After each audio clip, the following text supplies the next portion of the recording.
আমরা এই দুনিয়াতে মুসাফির হিসেবে আসছি। এই দুনিয়া থেকে আমাদেরকে চলে যেতে হবে।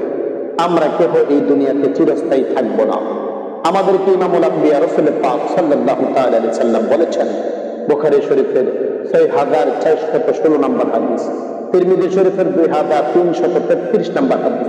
ইমামুল আম্বিয়া রাসূল পাক সাল্লাল্লাহু তাআলা আলাইহি সাল্লাম বলেছেন, তোমরা এই দুনিয়াতে এমন ভাবে থাকো যেন তুমি একজন পরদেশী, তুমি একজন পরদেশী, পথচারিকা, মুসাফির, ভ্রমণের জন্য আসছো, এরকম ভাবে পৃথিবীতে থাকবো। আমরা যদি নবীজির হাদিসকে অনুসরণ করতাম, তাহলে আজকে অবৈধভাবে ৫,০০০ কোটি টাকার মালিক, ৭,০০০ কোটি টাকার মালিক কেহ হইতো না। কেহ কারো বিরুদ্ধে অন্যায় করতো না।